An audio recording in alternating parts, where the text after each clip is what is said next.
Livro Excelência, Como Buscar um Espírito Extraordinário, Andrew Wommack, capítulo 2, Um Problema do Coração. Lamentavelmente, a maioria das pessoas se contenta com menos do que Deus as chamou e capacitou para ser. Até eu já fui assim. Em 31 de janeiro de 2002, o Senhor falou comigo em Salmos 78:41. Ele me disse que eu estava limitando-o com minha maneira de pensar pequeno. Naquela época, eu sabia que Deus havia me chamado para fazer algumas coisas que faço agora através da televisão e da mídia, mas no meu coração eu não me via fazendo aquilo. Não conseguia me enxergar entre os cabeças no meio ministerial. Eu gostava de ficar longe do radar e me esquivar das críticas com as quais outros ministros tinham de lidar. Eu havia experimentado um certo sucesso, nosso ministério estava tocando vidas e milagres estavam acontecendo. Meu próprio filho até ressuscitou dos mortos. Mesmo assim, eu ainda não havia abraçado totalmente o chamado de Deus para minha vida. Não me via alcançando as multidões, mesmo que tudo o que Deus me dissesse na época me empurrasse nessa direção. Eu estava frustrado. As coisas não pareciam estar funcionando como deveriam, e a razão disso residia em meu próprio coração. Eu havia estabelecido um padrão inferior para mim. Quando decidi tirar os limites de Deus, nosso ministério explodiu em crescimento. Em 10 anos, o número de pessoas respondendo à nossa mensagem através de ligações e visitas no site aumentou mais de 6.000%. Os pedidos para o envio de nosso material aumentaram quase 5.000%. Hoje alcançamos pessoas em todo o mundo. Nosso programa de televisão Gospel Truth, Verdades do Evangelho, é transmitido para cerca de 3.200.000 pessoas todos os dias e estamos na maioria das redes de TV dos Estados Unidos. Nossa escola bíblica no Colorado está repleta de alunos. Estamos fazendo tudo o que podemos para levar a mensagem da graça de Deus o mais longe e profundo possível e já conseguimos ver resultados tremendos. Mas isso apenas aconteceu quando tratei meu coração e parei de aceitar menos do que o melhor de Deus. Acredito que isso é um processo pelo qual todos temos de passar. A vida, especialmente a vida religiosa, tende a ser mais fácil quando pegamos o caminho de menor resistência. Com tudo o que experimentamos e todo o lixo que vem até nós através da mídia, é mais fácil se acomodar. É mais fácil ficar doente. É mais fácil ficar com medo. É menos trabalhoso ser gordo e burro. É menos trabalhoso reclamar. É mais fácil deixar a vida nos levar. Até os médicos se precipitam escolhendo o caminho mais cômodo, quando dão aos seus pacientes os piores cenários e dizem coisas como: não queremos alimentar suas esperanças. Precisamos alimentar nossas esperanças. A esperança é o termostato da fé. Precisamos de fé, precisamos de um objetivo. O problema é que a maioria de nós foi ensinada a se motivar com o negativo. Por exemplo, se uma pessoa quer perder peso, em vez de se rodear com fotos de alguém magro e saudável, motivação positiva, ela coloca fotos de alguém gordo, motivação negativa. Da mesma maneira, em vez de pensar em ir trabalhar, ter um bom desempenho e ser promovido, a maioria das pessoas se força a ir trabalhar para que possa pagar suas contas e impedir suas famílias de morrerem de fome. O sistema do mundo se inclina para o negativo, mas isso apenas gera mediocridade e ensina as pessoas a não terem esperanças ou acreditarem que coisas maiores são possíveis. Deus nos criou de maneira diferente, portanto, não deveríamos agir, falar e pensar como o mundo. Não somos deste mundo. Ver João 17, 14 a 16. Nossa sociedade como um todo, incluindo os cristãos, tornou-se especialista em fazer o que é certo apenas quando alguém está olhando. Mas essa não é a atitude de uma pessoa de espírito excelente. Li um artigo na revista Seleções recentemente acerca de um experimento social sobre o tema honestidade. Os examinadores plantaram uma carteira perdida em diferentes cidades ao redor do mundo. Cada carteira continha o equivalente a $50. junto com fotos e informações de contato. Os examinadores se escondiam esperando para ver como as pessoas tentariam fazer a coisa certa, levando a carteira até seu dono. Infelizmente, a maioria das pessoas pegou a carteira, olhou em volta para ver se tinha alguém olhando e subtraiu para si o dinheiro. Quando os examinadores foram atrás das pessoas e perguntaram o motivo de não terem tentado entrar em contato com o dono, cujas informações estavam dentro da carteira, elas disseram que não imaginaram que alguém pudesse estar olhando. Em outras palavras, elas não estavam preocupadas em serem pegas no erro. Então não fizeram o que sabiam o que era certo. Ser pego não tem nada a ver com fazer o que é certo. No entanto, nossa sociedade comprou a mentira de que a moralidade é relativa, enquanto a excelência é superestimada. As pessoas acham que desde que ninguém esteja ferido ou que suas prioridades venham antes das dos demais, não importa o que façam. Mas isso é errado. A verdade é que o padrão de Deus não muda. Ver Números 23, 19. O que era errado há 50 anos ainda é errado hoje. E as pessoas que estão certas hoje serão certas daqui a 1000 anos.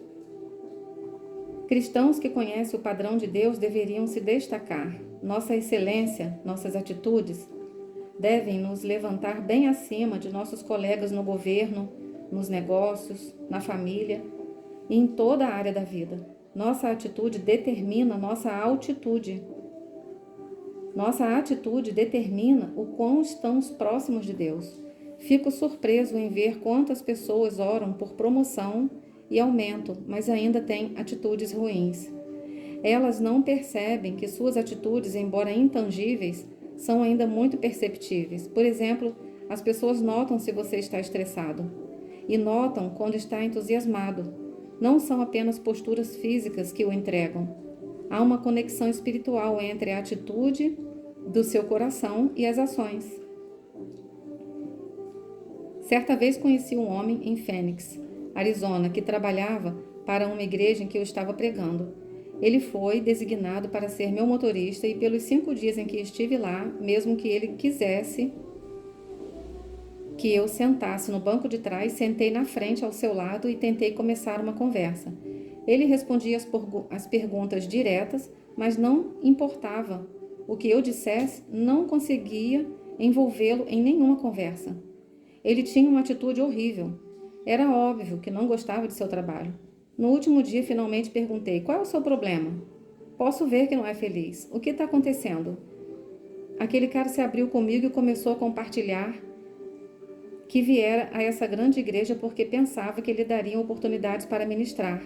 Ele estava pregando em outro lugar, mas sentiu que precisava de um trampolim para cumprir os propósitos de Deus e alcançar mais pessoas.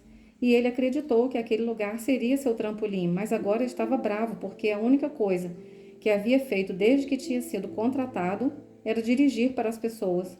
Não entendo o motivo de não deixarem você pregar. Porque eles não querem que você abra sua boca e vomite essa postura horrível?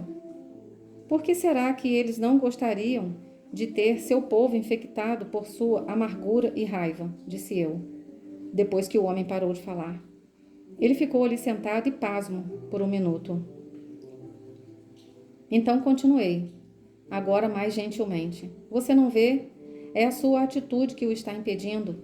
Você pode se sentir justificado, mas se permitir que ofensas e amargura cresçam em seu interior e que o desânimo tome conta, você limitará o que Deus pode fazer na sua vida.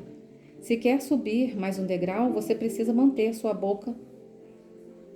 uma boa atitude, independentemente do que as outras pessoas façam a você ou das circunstâncias que se apresentam.